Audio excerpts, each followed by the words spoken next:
네, 안녕하세요. 박지영 세무사입니다. 이번 시간에는 기출편에 대해서 여러분들과 같이 이제 알아보도록 하겠습니다. 기출편은 총 8회차에 저희 교재에 이제 실려 있습니다. 근데 이제 최신부부터 시작해서 71회부터 이제 진행을 할 거고요.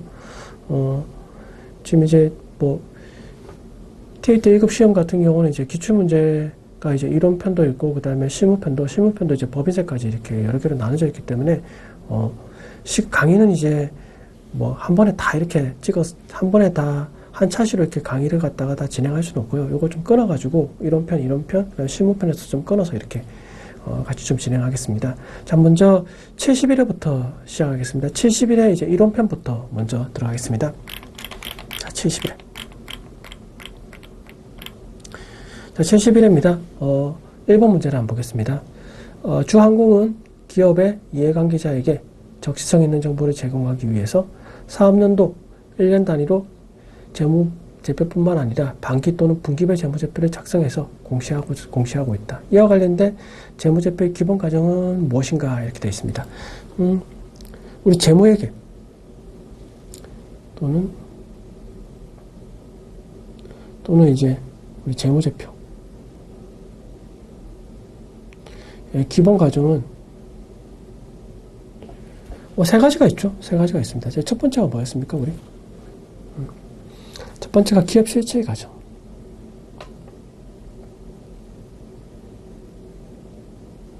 두 번째가 계속 기업의 과정. 세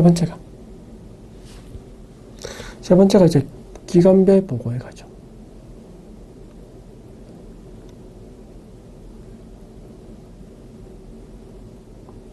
이렇게 세 가지가 있죠. 기업 실체 과정, 계속 기업의 과정, 또 기간별 보고의 과정, 이렇게 세 가지가 있습니다. 기업 실체 과정이라고 하면은 이제 기업 실체를 하나의 회계 단위로 해서 소유주하고 이제 구분해가지고 독립적으로 기업 실체 단위를 회계 단위로 하는 걸 이제 가정을 하는 거고, 계속 기업의 과정은 뭡니까? 기업은 장기간 이제 계속적으로 기업을 한다는 가정하에서 진행하는 거죠. 그리고 기간별 보고의 과정은 뭡니까? 이거는 보고 단위를 갖다가 이제 끊어가지고 분할해서 가정하는 거죠. 기간별로 이제 보고하는 과정이죠. 그래서 기간별로 보고하면 적시성 있는 정보를 갖다가 좀 더 많이 빨리 제공할 수 있는 거죠. 자, 그래서 요 세 가지의 일단 기본적인 과정이 있습니다. 요 세 가지는 기본적으로 알고 계셔야 됩니다. 자, 우리 재무제표의 일단 기본 과정은 뭐냐 하면 세 가지고요. 그 중에서 이제 우리 1번에 대한 지문과 관련되어 있는 것 같은 건 뭡니까? 1년 단위뿐만 아니라 분기별로 작성해서 공시하고 있죠. 뭡니까? 기간별로 분할해서 공시하는 거죠. 이건 뭐예요? 기간별 보고의 과정이죠. 그래서 답은 4번이다.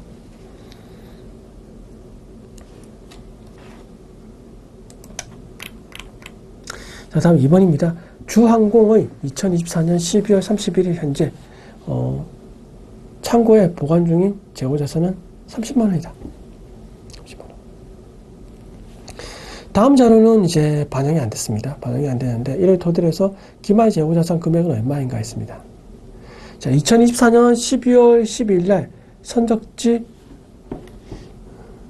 인도 조건으로 수출한 상품 원가가 5만 원이죠. 5만 원이 기말 현재 운송 중이다. 이거 어떻게 되는가요? 선적지 인도 조건이죠. 선적지 인도 조건은 어떻게 되는 겁니까? 선적했을 때 소유권이 이전하는 거죠. 이전하는 거기 때문에, 자, 선적지 인도 조건을 이전하는데 운송 중인 거예요. 그러면 요거는 누구의 재고자산에 들어가는 겁니까? 요거는 그거죠. 우리 이제 재고자산은 이제, 매입자의 재고자산에 들어가는 거죠. 매입자.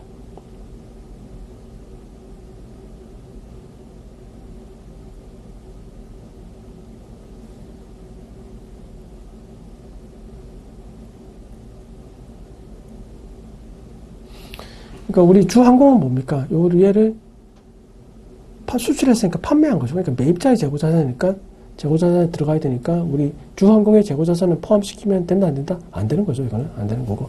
자, 2024년 12월 26일 날 시용 판매 조건으로 인도한 상품 원가 8만 원입니다. 이 중에서 기말 현재 매입 의사를 받은 상품의 원가는 6만 원이다. 시용 판매 같은 경우는 어떨까? 구입하고자 하는 자가 매입일사를 표시하면은 그때 이제 수익을 인식하는 거죠. 수익을 인식하기 때문에 이때 뭡니까? 매입일사를 표시하는 게 6만 원이니까 얘는 뭡니까? 판매되니까 이거 매출로 인식하는 거고 나머지 그래서 매입일사를 표시하자는 2만 원, 2만 원은 이제 재고자산을 포함시켜야 되는 거죠. 기말 재고자산. 2만 원은 아직 매입일사를 표시하지 않았으니까 그거는 이제 기말 재고에 포함시켜야 되는 겁니다. 그리고 목적지 인도 조건으로 매입한 원가 9만 원에 근데 아직 기말에 도착하지 않았습니다. 자, 목적지 인도 조건은 뭐예요? 자, 목적지에 도착했을 때 그때 이제 소유권 이전되는 상황입니다. 근데 아직 도착 안 했으니까 얘는 뭐예요? 누구의 재고자산이에요? 판매자의 재고자산이죠. 아직까지.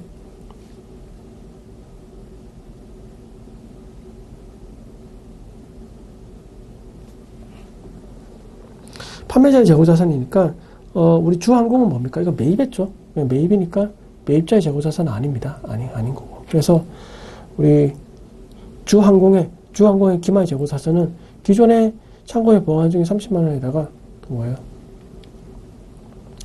선착기 인도 조건은 아니죠. 이거는 매입자의 재고, 우리 판매했으니까 매입자의 재고자산이니까 아닌 거고. 그리고 시용 판매 중에서 우리 구매회사를 표시하지 않은 2만 원. 목적지 인도 조건은 이건 판매자의 재고자산이니까 매입자인 주항공의 재고자산은 아니죠. 아니니까. 얼마예요? 32만 원이 되겠죠. 답은 뭐다? 답은 2번이네요. 2번.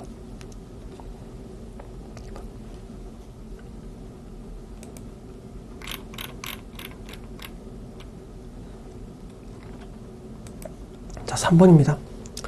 다음 자료는 주항공의 2024년 12월 31일 수정 전 잔액시산표 중 재무상태표 관련 개정 내역과 결산정리사항과 관련된 사항을 나타낸 것이다. 결산정리사항을 정리한 후에 2024년 12월 31일 현재 재무상태표상에 자산금액은 얼마인가 했습니다. 우리 수정 전에 했을 때 시산표가 이렇게 나타나 있어요. 이렇게 나타나 있고. 잘 한번 보시고요. 이거 결산정리사항입니다. 결산정리사항인데 과거의 경험에 의해서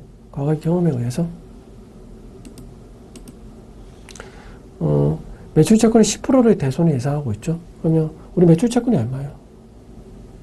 3천이죠. 3천. 3천에 10%만큼을 갖다가 대손을 예상한다는 거예요. 얼마입니까? 300이죠. 300.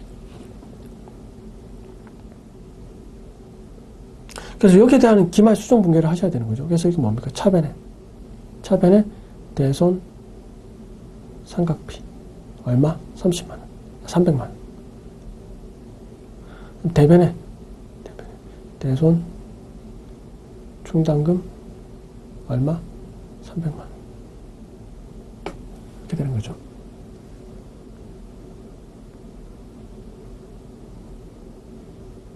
그래서 여기서 하나가 수정 분계가 있는 거예요. 또 2024년도에 건물 감가상각비는 계상액은 500만 원이다. 그럼 이건 뭐예요? 감가상각비에 대한 기말 수정 분계를 해야 되는 거죠. 기말 계산 분계를. 그럼 감가상각비는 차변에 감가상각비 얼마? 500만 원. 대변에 감가상각 2개 얼마? 500만 원. 이렇게 되는 거죠. 그러면 이게 이제 2개가 들어가 있는 거죠.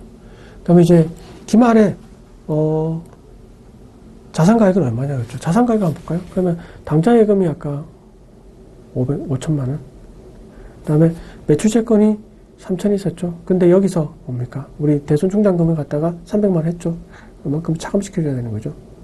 차감 항목이니까. 또 플러스. 다음 재고자산이 4천. 다음 플러스. 건물은 1억에서 감가상각 2개액이 얼마예요? 기존에 500이 있었죠? 500을 또 했습니다. 그러니까 1000이 되겠죠. 되겠죠. 이렇게 하시면 이게 이제 우리 2024년 12월 31일 현재 결산정리사항까지 반영한 뭡니까? 자선가액이 되는 거죠. 그러면 5천, 4천, 여기 하면 9천이죠. 그러면 9천, 9천이니까 이게 얼마야? 1억 8천에다가 여기서 2,700만 원을 더하면은 2억 7백이 되겠네요.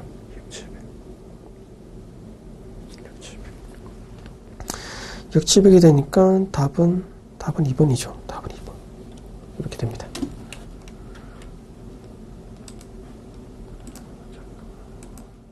자, 다음입니다. 다음 4번. 도매업을 영위하는 주 항공은 코스닥에 상장되어 있는 주 공인의 주식을 단기 매매 목적으로 보유하고 있다. 주식평가론에 의해서 2024년도 재무제표 영향 미치는 영향은 얼마인가? 옳은 것을 했습니다. 그거 한번 보겠습니다.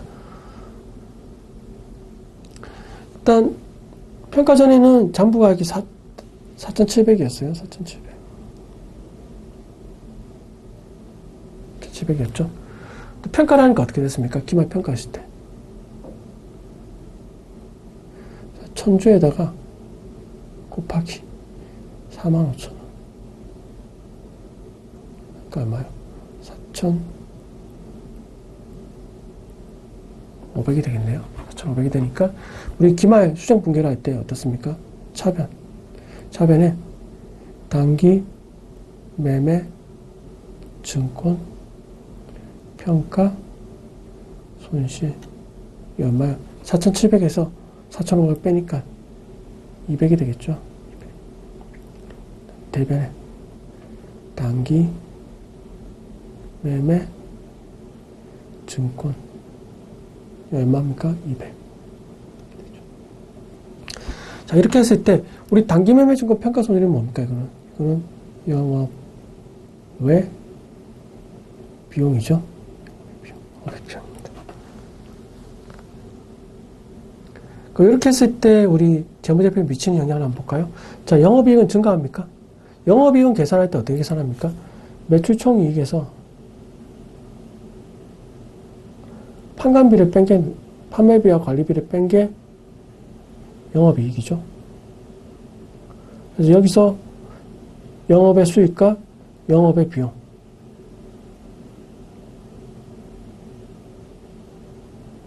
갖다가 수익과 비용을 차감함. 그럼 법인세 차감 전 순이익이 나오는데 영업이익을 계산할 때 영업의 비용은 고려 아니죠? 아닙니다. 그래서 이건 뭡니까? 일단 영업이익은 변동이 없죠. 불변이죠. 영업이익은 불변입니다. 이건 변동이 없어요. 그러니까 이건 틀렸죠.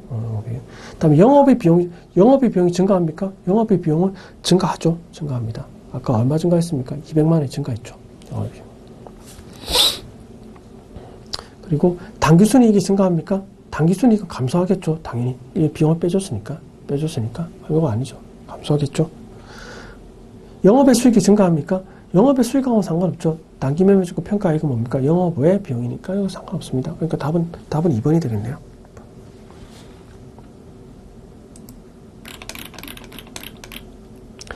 자, 주항공은 게임 소프트웨어를 개발, 판매하는 회사로서 새로운 게임 플랫폼을 개발하기 위한 프로젝트를 연초에 개시해서 6월 말에 완료했습니다. 다음 자료를 토대로 단기 손익계산서에 계상할 무형자산 상각비를 계상하면 얼마인가 했죠. 단 회사는 무형자산에 대해 10년간 정액법으로 뭐라 생각한다 되어 있습니다.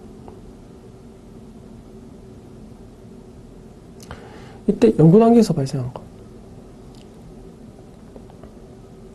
자, 연구단계에서 발생한 거는 뭡니까? 이건 다 단기 비용으로 처리하죠. 단기 비용으로 처리합니다. 그래서 개발 단계에서 발생해서 우리 미래 경제적 효익이 있고 식별이 가능하고 아마 이제 개발비에 대한 어떤 요건을 갖췄으면 이제 개발비를 무형자산으로 계산한 거죠. 그러면 이게 무형자산으로 계산해야 될 게 개발비로 계산해야 될 게 90 플러스 30 플러스 10만원 하니까 치면은 130만원이네요. 130만원이죠.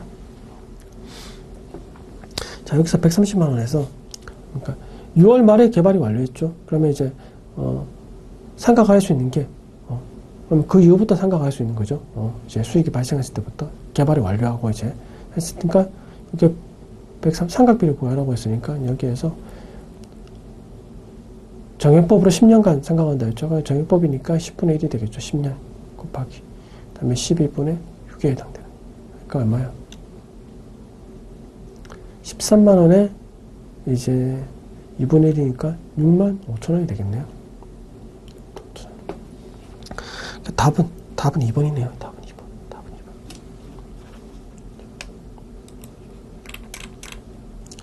자, 다음은 세금계산서 또는 전자세금계산서에 대해서 옳은 설명을 하는 사람 되어 있습니다. 자, 상음. 당초 공급한 재화가 환입된 경우 수정세금계산서 작성일자는 재화가 환입된 날이지. 그거 맞습니까? 자, 우리 수정세금계산서는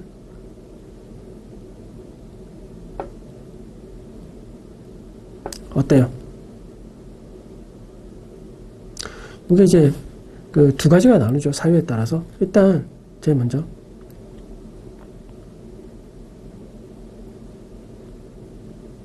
기재사항 착오 또는 이제 착오에 의한 이중발급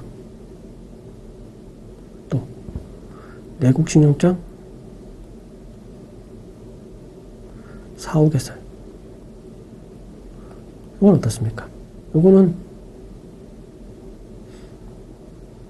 당초 작성일자를 우리 수정세금계산서에 작성일자로 하죠. 그러니까 소급한다는 거죠. 이거 하는 거고 또 당연 두 번째 아까 여기 재화에 환입했다든지 또는 이제 공급가액이 변동했다든지 또 뭡니까? 계약이 해제됐다든지 그러면 요건 뭐다? 요거는 요 사유가 발생한 날 있잖아요. 사유가 발생한 날.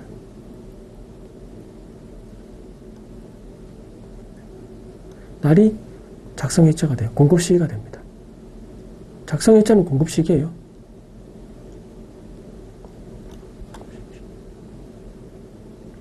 공급시기가 돼요. 그래서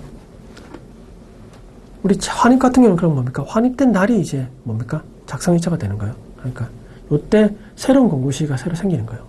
그래서 사유가 뭐다? 그래, 이거는 뭐다?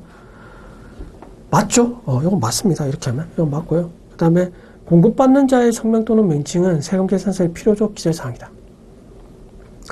공급받는 자의 명칭과 성명 또는 명칭은 그냥 임의적 기재사항이에요. 이거는.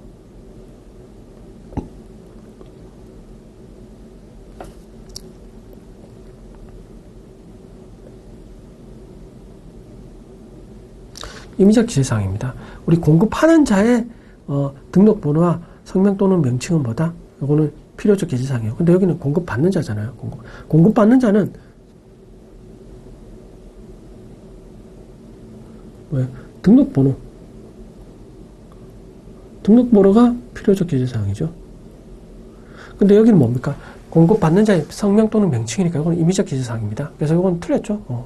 은주는 틀린 말을 하고 있는 겁니다. 일단 뭐라? 영세율 적용 대상 건에는 모두 세금계산서 발급은 면제되는 거야. 맞아요? 이것도 아닙니다. 원칙은 이제 수출 같은 경우 영세율 적용 대상 같은 경우는 세금계산서를 발급 안 하는 게 원칙이긴 해요. 근데 일반적으로 이제 또 구매 확인서에 의한 일반적인 직수출 같은 경우는 일반적인 직수출에 해당되는 것 같은 경우는 뭐다? 세금계산서가 발급 안 합니다. 이거는 뭐 수출 시적 명세서나 수출 면장이나 이런 거로 해가지고 영세율을 적용받아요. 근데 내국 신용장 또는 구매 확인서 등에 의해 가지고 공급하는 재화는 뭐 해야 된다? 영세율 세금 계산서를 발급해야 돼요. 발급해야 됩니다. 그래서 모두 면제되는 건 아닙니다. 그래서 보라 틀렸어요. 발급일에 속하는 달 다음 달 10일까지 전자세금과 발급 명세를 국세청장에게 전송해야 된다. 전송은 언제까지 합니까? 다음날까지 전송해야 되나요? 다음날까지. 발급일에 다음날까지 전송해요.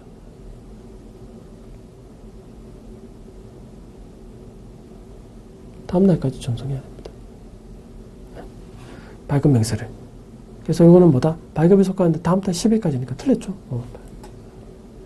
우리 홈택스 시스템을 통해서 이제, 세금계산서를 갖다가 발행하는 경우에는 어떻습니까? 요거는 이제 홈택스 자체가 국세청에서 구축한 시스템이죠. 그래서 요건 뭐예요? 발급하는 순간 전송이 돼요. 전송이 되는데 일반적으로 우리 이제 지금 사용하는 도전 프로그램이라든지 ASP 시스템이라든지 이런 거로 해가지고 ERP 시스템에 이런 거 발급하는 경우는 24시간 이내, 24시간 이내에 이제 전송이 되어 있거든요. 그래서 다음 날까지는 이제 전송하셔야 됩니다. 답은 뭐다? 답은 1번이죠. 아까 1번.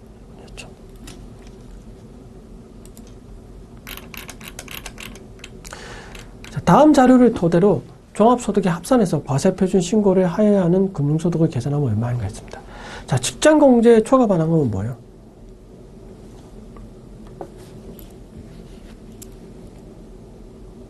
이거는 무조건 분리과세입니다. 그래서 원천징수만으로 자, 납세 의무가 종결됩니다. 이건 뭐 기본세율 원천징수예요. 그리고 법원 보강금의 이자. 이건 뭐예요? 이것도 무조건 분리과세예요. 이거는 이제 14%로 원천징수하죠. 하고 이건 뭐다? 이것도 마찬가지로 원천징수로서 종결합니다. 네, 무조건 분리과세니까 종결하는 거고. 비영업대금의 이자. 이거는 뭐예요? 이건 조건부죠. 조건부 종합과세입니다. 이거 뭡니까? 조건부 종합과세에 다 합쳐가지고 2천만 원이 넘어가야지 이제 비과세 되는데 1,500이죠. 1,500. 비실명이자. 요거 뭐예요? 요것도 무조건 분리과세예요.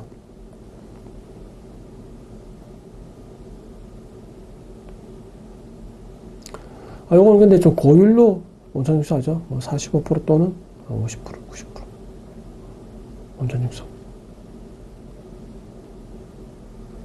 이거 하기 때문에 다 분리과세죠. 분리과세니까 이건 다 원천징수로 종결하는 거고. 자, 이제 조건부 종합과세 합한 게 1,500이니까 2천만 원이 안 되죠. 그러니까 뭐예요? 종합소득 합산해야 할 가액이 제로인 거죠. 제로. 2천만 원이 안 되니까.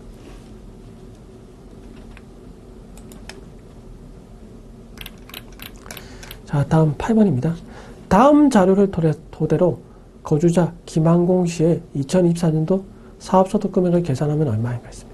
단 2024년도 중에 부채의 합계가 자산의 합계를 초과하지 않았고 소득세 비용을 고려하지 않는다고 했습니다. 자, 요 문구가 나온 이유가 뭐냐면은, 자, 개인 같은 경우는 우리 이제 부채의 합계가 자산의 합계보다 크면은 거기에 해당하는 비율만큼 갖다 지급이자를 송금 부사합니다. 이거 갖다 뭐라고 하냐면 이제 초과 인출금에 대한 지급이자 불산이 버리거든요. 자, 부채가 자산 가액을 초과하면은 그 초과하는 비율에 해당하는 만큼을 갖다가 뭐 해준다? 지급이자를 갖다가 송금 불산입니다. 그래서 이걸 갖다가 초과 인출금에 대한 지급이자 송금 불산입니다. 이거는 이제 개인만 있어요. 법인은 있는 게 없습니다. 법인 없고. 그래서 지금 개인하고 있으니까. 근데 이게 초과하지 않았다고 했으니까 요거 초과 인출금에 대한 지급이자 송금 불산입을 계산하지 말라는 거죠. 말라는 겁니다. 이때 사업소득 금액을 한번 계산해 보겠습니다. 자, 먼저 계산할 때 간접부부로 하니까 당기순이익부터 먼저 출발하죠. 당기순이익이 얼마입니까? 3천이네요. 3천. 3천. 자, 다음 매출원가는 우리 당기순이익 계산할 때 다 들어가 있는 거. 급여 한번 보겠습니다. 급여에서 급여가 1억 5천이 나왔는데 그 중에서 김한공 씨의 급여가 5천이 포함되어 있습니다. 이 5천은 뭐예요? 김한공 씨가 본인 대표자죠. 대표자에 대한 급여는 가장 대표적인 필요경비 불산의 방법입니다. 요거 자 중요하다고 했죠. 이거 시험 지문에 자주 나온다고. 이거는 그래서 무조건 알고 계셔야 된다고. 그래서 이거 뭐다? 대표자 상여, 대표자 급여. 뭐 해준다? 5천.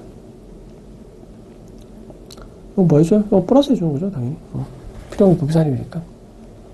판매비는 뭐 특별한 게 없으니까 다 되는 거고. 자, 배당금 수익입니다. 이거 어떻게 줘요? 배당금 수익. 배당금 수익은 손익계산서에 계산이 되어 있다는 소리죠. 얘는 뭐예요? 배당금 수익은. 자, 법인 같은 경우는 다 각사무소득금을 할 때 이 배당금 다 들어가지만 개인은 뭡니까? 우리 종합소득 계산할 때 각각 나눠서 하죠. 이자, 배당, 사업, 근로, 연금, 기타 이렇게 나누죠. 나누는데 배당금 수익은 뭡니까? 이거 배당소득으로 과세하는 거예요. 사업소득으로 과세하는 게 아닙니다. 이건 배당소득. 배당소득으로 과세하는 거죠. 그래서 이건 뭐야? 이거 빼줘야 되겠죠. 당연히. 포함되어 있으니까. 이거 500억 1000이죠. 그 이자 비용은 뭐 사업과 관련이 있으면 당연히 이제 비용으로 인정받을 수 있는 거죠. 그래서 이렇게 계산해. 이렇게 계산하면 뭡니까? 8,000에다가 7,000을 빼니까 7,000이 되겠네요. 그러니까 7,000이 3번이죠. 3번. 이렇게 계산됩니다. 여기서 중요한 건 뭐다? 요거는 반드시 아셔야 돼요. 자.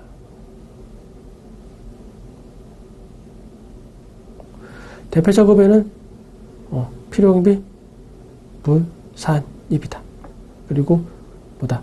우리 사업소득을 계산할 때 개인소득세는 종합합산할 때 각각 이자, 배당 따로 해서 과세하는 거죠. 그러니까 나중에 합산하기 이렇게 합산해서 종합소득을 하는데 어때요?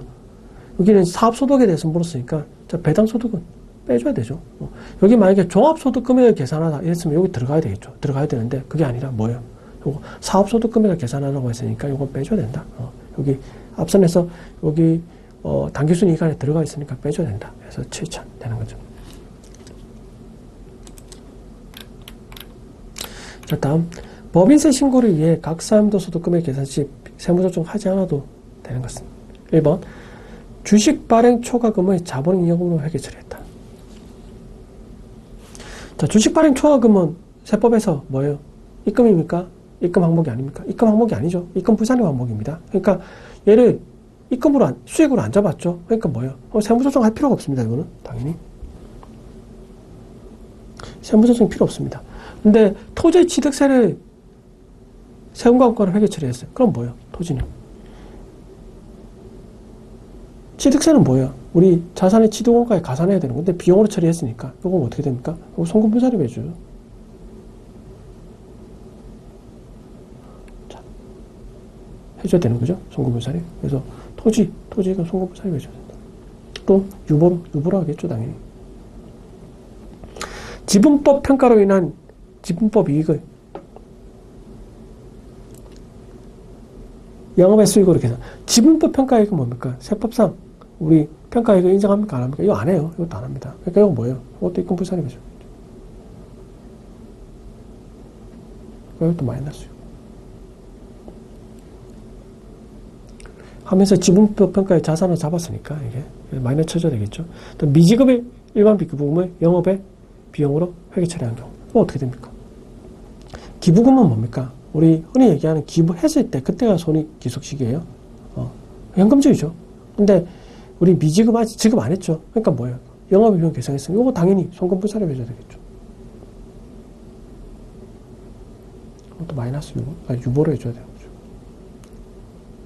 보상이죠. 그래서 이렇게 회계 처리합니다. 세무조정합니다.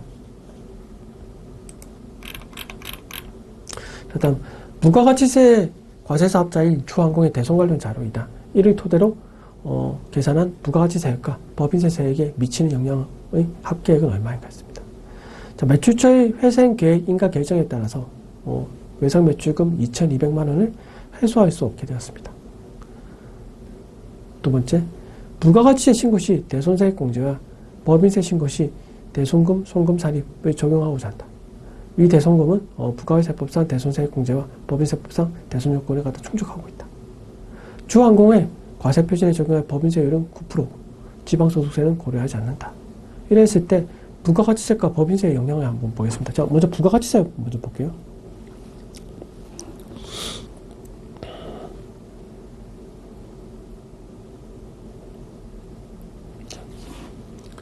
자, 부가가치세는 대손세 공제 요건을 갖췄으면은 요거를 뭡니까? 매출세액에서 차감하죠. 차감하기 때문에 대손세액 공제가 됩니다.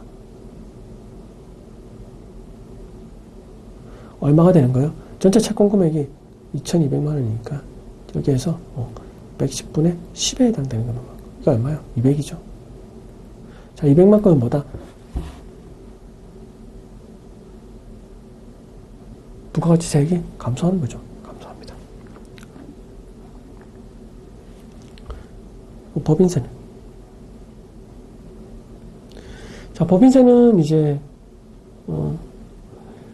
부가가치세법상 대손세액공제를 받았으면은 여기에서 대손금액하는 그 금액은 차감시켜야 됩니다. 차감시켜야 되기 때문에 2,200에서 200 뺀 2,000에 해당됩니다. 게다가 여기서 세율이 9%니까 9%에 해당되는 180만 원에 해당되는 금액은 뭐다? 이게 이제 법인세가 감소되는 거죠. 여기서 주의할 점은 뭡니까? 법인세의 대손금액 계산할 때는 부가가치세법상 대손세액공제를 받은 그 부분은 빼줘야 됩니다. 빼줘야 되기 때문에 그러니까 이거 얼마예요? 2개 합치면 380만 원이에요. 그만큼이 세액이 감소한 거죠. 그 답은 뭐다? 답은 3번이 되겠네요.